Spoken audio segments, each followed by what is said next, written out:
రైతులు కానీ భూమి యొక్క బాధితులు కానీ అందరూ ధరణి మీద ఒక వేగవంతమైనటువంటి స్టెప్ జరగాలని ఎదురు చూస్తూ ఉన్నారు. రేపు మీకు పార్లమెంట్ ఎన్నికల్లో కూడా దీని ప్రభావం ఎక్కువ కనిపించే ఆస్కారం ఉంది. ధరణి మీద మీరు నిర్ణయానికి పోకపోతే 100% ధరణి మీద మీరు నిర్ణయం తీసుకోకపోతే పార్లమెంట్ ఎన్నికల్లో మీకు ప్రతికూల ప్రభావం కూడా కనిపించే ఆస్కారం అయితే ఉంది. దీని మీద అసలు మీరు ఏం చేయబోతుంది కాంగ్రెస్ పార్టీ? ప్రభుత్వం అనేటటువంటి ఏ విధానాన్ని తీసుకొచ్చినా అది ప్రజలకు పనికొచ్చేటట్టు ఉండాలి. అండ్ ప్రజలకి ఆ యొక్క యాక్సెసిబిలిటీ చాలా సులభతరంగా ఉండాలి. సో దట్ ఏంటంటే ఒక సమస్య నాకు వచ్చిందంటే దాని యొక్క పరిష్కార మార్గం అనేటటువంటిది ప్రజలకి చాలా సులభతరంగా అందించేటటువంటి వ్యవస్థని ప్రభుత్వం తెచ్చినప్పుడు ప్రజలు దాన్ని స్వాగతిస్తారు. కానీ ఒక విధానాన్ని తీసుకొచ్చి ప్రజల మీద రుద్ది సమస్యల పాలు చేసి కోట్ల చుట్టూ తిప్పుకుంటా జీవితంలో కడుపుకి ఇంత తింటే కూడా పేకి పట్టినటువంటి పరిస్థితులు నువ్వు తీసుకొని వచ్చినావు అనుకో, దాన్ని ఎవరు స్వాగతించారు.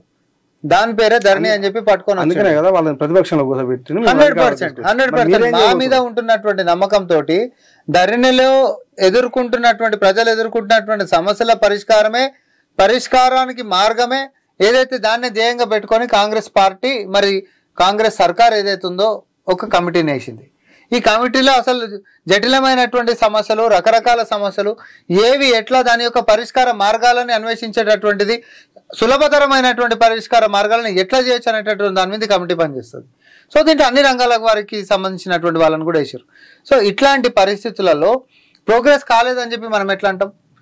చిత్తశుద్ధి అనేటటువంటిది మా యొక్క సర్కార్కి ప్రజలకి సమస్యలు ఎట్లా దూరం చేయాలి, ధరణిని అడ్డం పెట్టుకొని సామాన్య ప్రజల దగ్గరికి దోసుకు తిన్నటువంటి దళారులైనా నాయకులైనా లేకపోతే గత పాలకులైనా వీళ్ళందరి యొక్క ఇప్పుడు కక్షపూరితం అనేటటువంటిది కాదు, కానీ వ్యవస్థలో ఉంటున్నటువంటి తప్పులనైతే మేము సరిదిద్దాలనా వద్దా? సరిదిద్దాలుగా. దానికి ఫస్ట్ ఈరోజు బాటలు పడుతున్నాయి. దానికోసమే నిన్న కమిటీ ఏర్పడ్డది.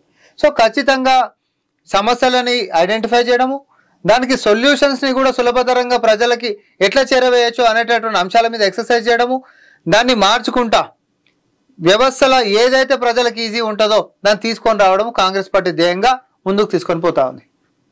అంటే ఎట్లా ఇప్పుడు అధికారాలు డీసెంట్రలైజ్ చేస్తారా లేకపోతే సెంట్రలైజ్ ఉంచాలని ఆలోచన ఉందా? మీ గవర్నమెంట్ ఏ ఆలోచన ఉంది? ఇప్పుడు అధికారాలు డీసెంట్రలైజేషన్ అంటే పాత పద్ధతులలో ఎంఆర్ఓ హైరార్కీ ఉండేది. ఫస్ట్ ఏదైనా గ్రీవెన్స్ వచ్చినప్పుడు తహసీల్దారు అంటే ఎంఆర్ఓ దగ్గరికి కిందకు పోయేది. దాని తర్వాత గిట్ట మళ్ళీ ఏదైనా సమస్య కాలేదు అని అంటే అప్పీల్ లెక్క ఆర్డీఓ దగ్గరకు పోయేది. ఆర్డీఓ కాడ కూడా కాలేదంటే జాయింట్ కలెక్టర్ దగ్గరకు పోయేది. జాయింట్ కలెక్టర్ దగ్గర కూడా కాలేదంటే హైకోర్టుకు పోయేది రిట్టు. లేదు అన్నదమ్ముల మధ్యలో పంచాయతీ, రెండు ప్రైవేట్ పార్టీల మధ్యలో పంచాయతీ అయితేనే సివిల్ కోర్టులకు పోయేది. ఇది చట్టం. కానీ ధరణి అనేటటువంటి తీసుకొచ్చినాక ఏ సామాన్యుడు ఏ సమస్య పెట్టినా మీ సేవలో పెట్టాలి. మీ సేవలో పెడితే చక్కగా కలెక్టరేట్కి పోతుంది. కలెక్టరేట్ కాడికించి మరి కింద ఎంఆర్ఓకి వస్తుందని వాళ్ళు అంటారు. ఎంఆర్ఓనే రిపోర్ట్ రాసేసి అది నిన్ను వల్కరేదు, నన్ను వల్కరేదు. మనం పోయి అడిగితే మేము కలెక్టర్కే జవాబు చెప్పాలి, మీకు చెప్పాల్సిన అవసరం లేదు అని అంటది. ఈమెం రిపోర్ట్ పంపిస్తుందో, ఎవరికి అన్నానో ఎవరికి చేయాలనో మీకేం తెలుసో, ఈమె మన ఇంటికి వచ్చి అడిగినటువంటిది కూడా లేదు. అసలు సమస్యలు జటిలమవుతున్నటువంటిది ఇది ప్రధాన సమస్య కూడా. ఎందుకంటే వ్యవస్థలో ఏదైతే అడుగడుగు పాత పద్ధతులలో ఉంటున్నటువంటి దాన్ని మొత్తం తీసేసి బైపాస్ చేసి ఇప్పుడు కేవలం రిపోర్ట్లు అందించడానికనే ఎంఆర్ఓ వ్యవస్థను చేసినప్పుడు జవాబుదారీతనం అనేది దీంట్లో లేదు. అసలు కలెక్టర్ నుంచి మనం పెట్టుకున్నటువంటి అప్లికేషన్ రిజెక్టెడ్ అని వస్తుంది. ఏ కారణంతో రిజెక్ట్ చేసినారు అబ్బాయి అని అంటే కనీసం దానికి జవాబు లేదు, దానికి కారణాలు రాస్తలేరు. దీని గురించే నవీన్ మిట్టల్ని కూడా నిలబెట్టించి అడిగినటువంటిది. సమస్యల మీద పరిష్కారం ఏం ఎత్తుకుతుర్రు మీరు?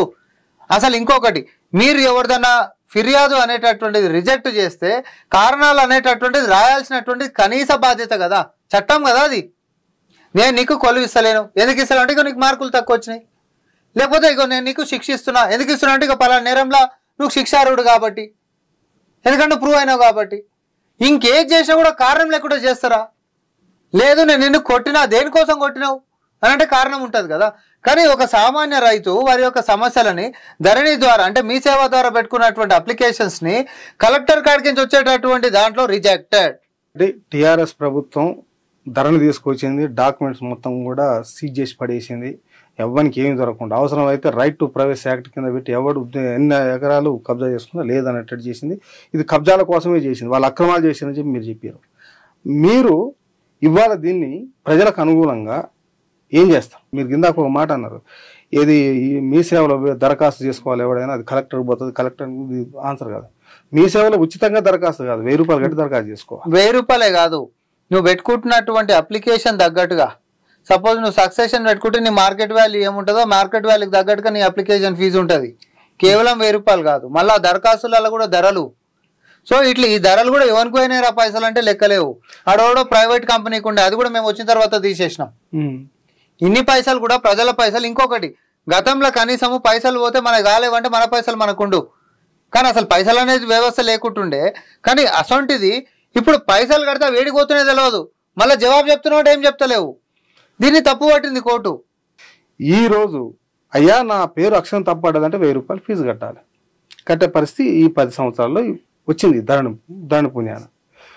మీరు మళ్ళీ ఆ పాత పద్ధతిలో తెల్ల కాగితం ఇస్తే తీసుకొని సమస్య పరిష్కరించే పరిస్థితి వస్తుందా, లేదు ఈ 1000 రూపాయలు 1500 చేస్తారు? ఒకటి, పాత పద్ధతులలో సమస్యలకి పరిష్కారం దొరికేది, ప్రజలకి అందుబాటులో ఉండేది, అండ్ ప్రజల మీద ఆర్థిక భారం ఉండకపోయేది. కాంగ్రెస్ పార్టీ తీసుకొచ్చేటటువంటి విధి విధానాల్లో ప్రజలని నష్టం చేసే అంశాలు ఏముండవు, ప్రజలకి క్లిష్ట పరిస్థితులని క్రియేట్ చేసేటటువంటివి ఏముండవు, ప్రజలతో ప్రశంసలు పొందేటటువంటి అంశాలు మాత్రమే ఉంటాయి. కాబట్టి ఇవన్నిటిని పరిగణనలోకి తీసుకొని పాత పద్ధతులలోనే ఇంకా బెటర్గా కూడా ఇంకేదైనా చేయగలుగుతాము అని అంటే, పాత రికార్డులలో ఫిజికల్ కాపీలు ఇప్పుడు పానీలు అనేటటువంటిది ఉన్నా, లేకపోతే ఇంకోటి ఉన్నా, అప్పుడు ఆక్యుపైర్స్ కాలమే తీసేసిండు, అనుభవదారు కాలమే తీసేసిండు.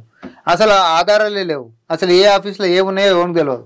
నేను ఒకటే అడుగుతున్నా, ఇప్పుడు దొంగతనం చేసినోనికి మాత్రమే భయం ఉంటుంది, అన్ని తీసి దాచిపెడతాడు, లేకపోతే చింపి పడతాడు, లేకపోతే తలగబెడతాడు. ధర్మంగా ఉంటున్నటువంటి వానికి 52, 53 కాడికించి రికార్డులు మెయింటైన్ చేస్తారు. కాంగ్రెస్ పార్టీ ఉన్నప్పుడు ఏ ఒక్క రికార్డులను తీసేసినటువంటి చరిత్ర మాకు లేదు. కానీ మీరు వచ్చిన తర్వాత భూ ప్రక్షాళన అన్నావు, కానీ భూ బకార్సులు లెక్క తిన్నారు. ఈరోజు ప్రజలని ఎన్ని రకాలుగా పీక్కొని తినొచ్చో అధికారంలోకి ఇచ్చారు కాబట్టి ఆ అధికార దుర్వినియోగం ఎన్ని రకాలుగా వాడుకోవచ్చో వీరు చేసినటువంటి 10 సంవత్సరాల్లో పరిపాలన.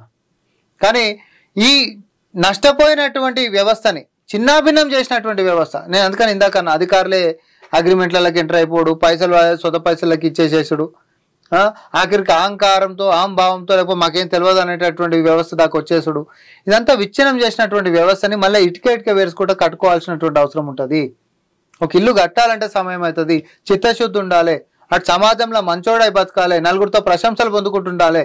కానీ ఉన్న ఇల్లు అమ్ముకొని తిరగాలంటే తాగుతోడు అయి ఉంటే సరిపోతుంది.